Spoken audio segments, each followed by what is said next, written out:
അപ്പോൾ കൂട്ടുകാരെ ഞാനിതാ പിന്നെ എന്താ പറയുക നമ്മളെ ലോറിയും ഇപ്പം പറഞ്ഞ കാർണിവലിൻ്റെ ഐറ്റംസും ഇതൊക്കെ ആയിട്ട് പിന്നെയും വന്നിട്ടുണ്ട് കേട്ടോ. ഇതിപ്പം പറഞ്ഞതിനോട്ട് എന്താ പറയുക, ഒരു ലോറിക്കാരെ സംബന്ധിച്ചിടത്തോളം അത്യാവശ്യം വാടക കിട്ടുന്നൊരു സാധനമാണ് ഈ കാർണിവൽ ഐറ്റംസ്. അത്യാവശ്യം നല്ല രീതിക്ക് വാടക ഉണ്ടാവാറുണ്ട്. അതുകൊണ്ട് തന്നെ എനിക്ക് എന്താ പറയുക കുറേ ഹാൾട്ടായി പോയെങ്കിലും എനിക്ക് ഏറ്റവും സുഖമായിട്ടും എന്താ പറയുക ഏറ്റവും എളുപ്പമായിട്ടും കണ്ടൊരു എന്താ പറയുക കയറ്റുന്ന ഒരു ലോഡാണ് കേട്ടോ കാർണിവൽ ഐറ്റംസ്. ഇതാകുമ്പോൾ പായ് കെട്ടണ്ട, കയറ് വലിങ്ങനെ കെട്ടണ്ട. ചില സ്ഥലങ്ങളിൽ ചില ലോഡ് മാത്രം നമ്മൾ കഷ്ടിച്ച് കയറ് കെട്ടിയാൽ മതി. അതുകൊണ്ട് തന്നെ എടുക്കുക. ഇപ്പോൾ ഈ ബായ് ചെയ്യുന്നുണ്ടോ, ആ ലോഡ് കയറ്റുന്നത് ടൈറ്റാകാൻ വേണ്ടിയിട്ട്, സൈഡിലേക്ക് ടൈറ്റായി നിൽക്കാൻ വേണ്ടിയിട്ടാട്ടോ.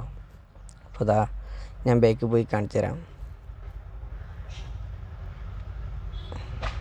ഞാൻ മുടിയൊക്കെ വെട്ടിയിട്ടുണ്ട് കേട്ടോ. മുടിയൊക്കെ പറ്റ വെട്ടി കോലത്തിലായിട്ടുണ്ട്. പിന്നെ അതാ ഇത് കണ്ടോ, ഇങ്ങനെ അടുപ്പിച്ച് അടുത്ത് നിൽക്കാൻ വേണ്ടിയിട്ടാണ് ആ വയറിന്ന് കയറൊക്കെ കിട്ടുന്നത്. അങ്ങനെ ഏകദേശം ഇപ്പം പറഞ്ഞതിലോട്ട് തന്നെ രാത്രിയായപ്പോഴും അവർ ഭായിമാർ പണി ഇങ്ങനെ ചെയ്തുകൊണ്ട് നമ്മളെ വണ്ടി ഏകദേശം ലോഡായി. സൈഡിലുള്ള വണ്ടീനകത്ത് ഭായിമാർ പിന്നെയും അതിനെ മേലെ അട്ടിക്കട്ടി കയറ്റുന്നുണ്ട്. നമ്മളെ വണ്ടിയിൽ ഇനിയും കയറ്റുന്നതാണ് നമ്മൾ വിചാരിക്കുന്നത്. എന്താ ആ സൈഡിലൊക്കെ വണ്ടികളുണ്ട് കേട്ടോ. എന്താ ഈ സൈഡിൽ എന്താ പറയുക, വിളിച്ചും കൊണ്ട് നിങ്ങൾ കാണുന്നുണ്ടോ അറിയില്ല, ആ സൈഡിലൊക്കെ വണ്ടികളുണ്ട്. രാത്രിയായി. പിന്നെ അതാ ഈ സൈഡിൽ അവിടെ വേറെ ഒരു 10 വീല് ടോറസ് ഉണ്ട്. അതൊക്കെ പായി കിട്ടിക്കൊണ്ട് കേട്ടോ. ഇതെല്ലാം കഴിഞ്ഞ് ഞങ്ങളൊരു ചായ കുടിക്കാൻ വന്ന്.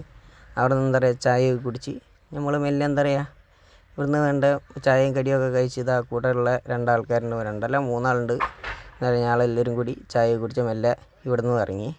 എന്നാൽ പിറ്റേന്ന് നേരം വെളുത്ത് ഞാൻ അങ്ങനെ തന്നെ ഒരു ഹായൊക്കെ നിങ്ങളോട് പറഞ്ഞ് ഇങ്ങനെ നമ്മളെ ചെറുക്കൻ്റെ വണ്ടീൻ്റെ അടുത്തൊക്കെ വന്ന് നമ്മളെ വണ്ടി ഇവിടെ കിടക്കുന്നുണ്ട്. നമ്മളെ സുഹൃത്തിൻ്റെ വണ്ടി ഇതാ ഇവിടെ വേറെ കിടക്കുന്നുണ്ട്. കണ്ടില്ലേ, ഇവിടെ ഫുള്ള് പൂഴിയാണ് കേട്ടോ. ഈ പൂഴിൻ്റെ അകത്ത് നമ്മളെ കുട്ടാപ്പീൻ്റെ വണ്ടി താണു. അപ്പം പറഞ്ഞല്ലേ അത് താന്ന്. അപ്പം പറഞ്ഞതിനോട്ട് ഞങ്ങളെ വണ്ടിയൊന്നും താന്നില്ല കേട്ടോ, ഈ വണ്ടി മാത്രം താന്നു. എന്താ നമ്മളെ വണ്ടി ഇപ്പോൾ നമ്മളെ വണ്ടീൻ്റെ ബാക്കിൽ എക്സ്ട്രാ പുറമേ ചാടി കിടക്കുന്ന പൈപ്പിൻ്റെ മേലെ കവറൊക്കെ കിട്ടിയിട്ടുണ്ട് കേട്ടോ, ആൾക്കാർക്ക് രാത്രിയും മനസ്സിലാകാൻ വേണ്ടിയിട്ട്.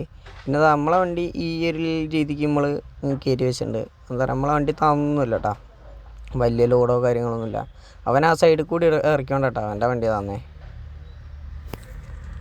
അങ്ങനെ ഒടുവിൽ നമ്മളിതാ അവിടെ ഒരു വീടുണ്ട്, ഈ ഗ്രൗണ്ടിൽ തന്നെ ഒരു വീടുണ്ട്. ആ വീടിൻ്റെ സൈഡിൽ എല്ലാ ലോറിക്കാരും കൂടി ഇവിടെ ഇരുന്ന് ഇങ്ങനെ കുറച്ച് കഥയൊക്കെ പറഞ്ഞതാ. ഒരു പുള്ളിക്കാരൻ ഊഞ്ഞാലെല്ലാം ആടുന്നുണ്ട്.